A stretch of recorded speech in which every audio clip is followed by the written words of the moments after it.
Masama Sabi mo, yan. ginastos ko nga utang. Masama yung sabi ng wala talaga. Wala pa daw, wala. Diretso daw sila na boying doon. Ay, pwede pala isama ni Gerald si Andre. Pinapahadsa natin isa. Agaw, nga mo nakasabay si Andre kasi. Hindi, pauwi nila. Pauwi yung nga. Oo, Sabay si sabihin mo Andre. at isa igayak na. Magbibrigado ka tayo para makatulog dyan. Oo nga. Pinapahatid sa akin sa Nagkarlan. Okay. Kasama mo tabal si Andre dyan eh. Very good. Para naman siya matuto. Para mag-mature. Very good yan.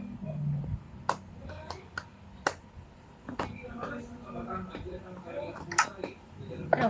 Tagal na? Oo na. Sige, bukas na lang. Bukas na lang. Update na lang ha. Bye-bye.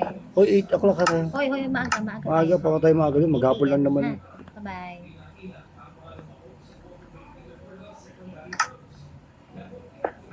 Ano ba kasama si Kuya? Balik ko wala. Ina mo yung pusa mo.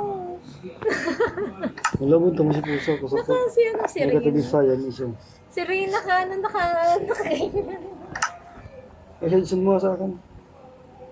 Sa miss yung pusa ko pala. Si ano pala? Si Stormy nga ba? Yung si Sammy. Yung pusa nila mo na puspin, pero ang parents ay, ayan ang ina. Para daw siyang anak. Para daw anak yan. Alam bakit? Halik-halik daw siya ng pusa ni mama. Saan bahay na Stas? Dito na ka lang. Tapos ba Tatlong yan? pusa. Mal. Pumas mo daw. Nay. Ay mo tsuhay nung to. Parang ano lang. Nay. Nay, ano ba si mama? Ground floor or second floor? Gusto mo linawan natin na kaunti? Ang dami na lang.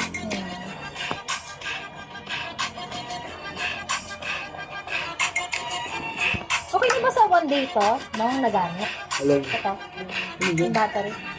One day. Oo. Matagal na yun. One day. Tagal yung one day. Kailan bang maga yan? Matagal na yun. Ano po? Halos lahat yung gamit. Tapos papatay ko naman. Oo. Okay na. Matagal na yun. Tagal na yun. Wala akong bago.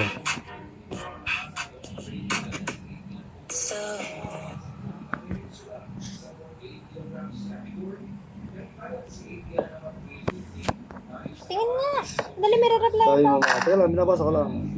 Mga nakapili yan pag may pagkain. Magkatabi matulog. So, nasaya na siya kasama niya animals.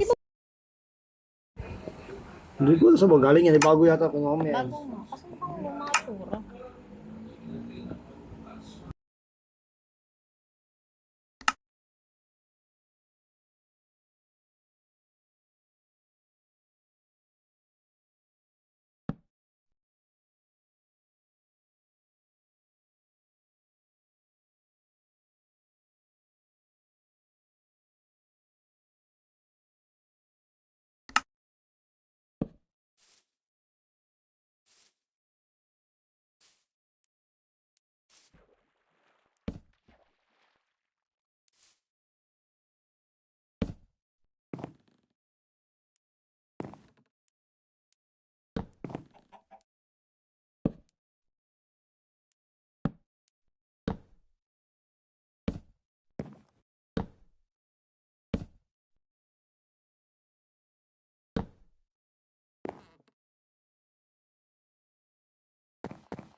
Sa mga tao. Kaya sana may tinigil mo. Bakit hindi ako pwede magtiwala sa kanya? Sir, tingin ko walang katotohanan ng mga tinitanggal sa akin. Ang mga armas na yun ay binabagsak sa dagat na malapit sa aming isla. Tinatago namin para mapigilan ang mga masasamang loob na maipakalat ang mga armas na yun. Agent Marcus Reyes, sinatisin mong mabuti ang mga taong nasa iyong paligid. Maaaring nasa Enlea lamang ang mga tao may kagagawa nito. Naniniwala na si Asuelo kay Reyes. Nakukumbinsi sila na may nanaputahe sa Isla Damay. Pabayaan niya yung tao yan. I have something in mind for that man. Tanong po yung nandito. Based sa data packets, nanggaling ang signal sa isang mobile hotspot na pinatay agad. Ano ka mag-relax, ha? I feel like I'm losing control of everything. Wala dapat makaalam. Neutralize the area. Walang civilian dyan. Tatambakan na kayo. Hindi dapat sumapog ang plano. Kailangan kong tulong mo. Siguradong inaantig na ngayon si Dato Roman at si Jerry. Sila pwede mapahamak. Kailangan ko itama ang mga maling nangyari sa isla. Kailangan ko silang proteksyonan. Dahil hindi sila pwede mamatay. Maraming lihim ang babaon sa hubay kapag nawala sila.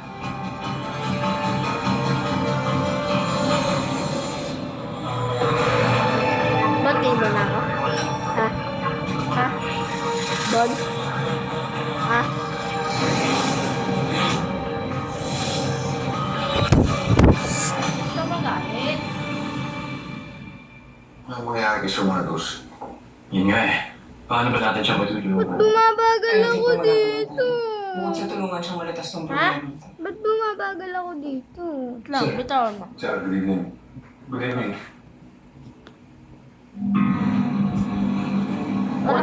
Patay mo kaya yung wifi. Ginagawa mo. Bakit, sir? Bakit ba? Ako na.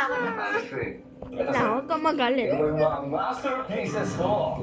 Oh, di ba? Oh, loko ka talaga. Alam mo, pag yan, nakita ni Sir Marcos tsaka ni Major Speed na yan talaga. Pwede sila maghagdan ng buhay sa isa't isa. Hala kayo, sir. Ano? Tigilan mo na to. Sandani, guys. Nagpapatawag daw ng meeting si Sir Marcos. Let's go.